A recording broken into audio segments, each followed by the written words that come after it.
Good morning. This is December 10th. Yep, Wednesday, December 10th, 2025. I asked myself, why am I doing this? And my passion is that for us to be able to stay present in order to have the abundant life that God grant us. He said, "You have come to give us life and life more abundantly." And what that is, the abundant life is not the things of the world. Sometimes we think that's what it is, but it's really not the things of the world. You will get those things, but really the abundant life is time. And so by staying present, we can be able to enjoy this side of heaven with the abundant life, which is time. So many people that I've spoken to throughout the years, and they would always say, I don't know where the time went. And I always remember those clients that I had many, many years ago. And I thought to myself, I don't want to reach a certain age in my life. And said, I don't know where the time went. So I become intentional to be present in each moment, that I can remember where I was when something happened. And so that is what wisdom is. Wisdom is from God that we ask Him. And so everything has a manual. And if we think about it, if you buy a car and that car, the red light comes on, you can just reach for the manual and read what does that means. You buy a toaster, it comes with a manual. Everything you buy comes with a manual. Why do we think we don't have a manual, that we come here without a manual? And in the manual, He give us instructions. He give us command. He give us instruction how to live, to be able to enjoy this side of heaven, to have the abundant life, which is time. Time which every human being on this earth has 24 hours. No one have more than the other. The rich, the poor, everyone has 24 hours. And that is what it is. That if you can be able to seek wisdom, learn from others. That is where we seek the elders, because He said to seek the elders. When we seek elders, they give us wisdom of what they already live and walk through those pathway of life. And so when we listen to them, I always make sure that I have someone that have already walked certain path in life. Sometimes we learn, not sometimes, we do learn from all age group, because God still speaks. He never stops speaking if we're truly listening. And He speaks through the things that happen in others' lives that we can see and we can be able to observe. And so by seeking wisdom from Him, that he said in Proverbs that we must ask for wisdom, knowledge, and understanding. Sometimes you have wisdom, not knowledge or the understanding to be able to articulate what He's saying. So He will reveal to us when we seek Him. And so we go to the manual, which is His word. And what I'm going to go into today, I'm just going to touch on this area. And it is from Philippians 4:6. And this is His command and His instruction. And I'm just going to dissect it just a little bit, and so to be able to understand it, because in this season there's so much anxiety in this season, and sometimes we compare what others are doing, why I don't have these things.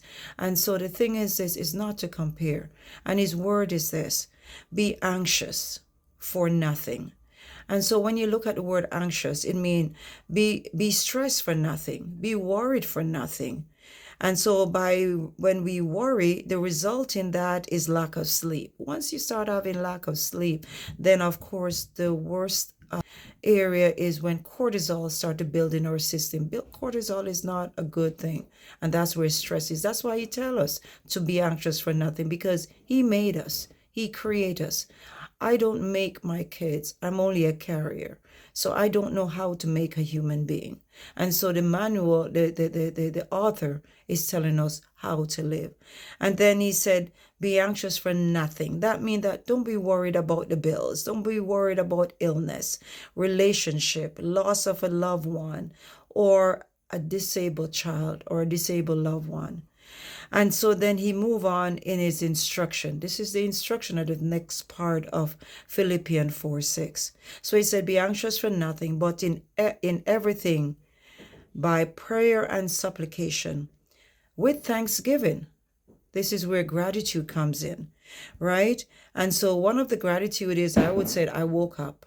And once you wake up and you are here, then of course, then everything is here. You're here for a reason, right? And so, he said, so you're thankful that we woke up. And waking up, to me, I look at sleep. We're not in control of sleep. The reason why I can say we're not in control of sleep, no one chooses to fall asleep behind the wheel of a car.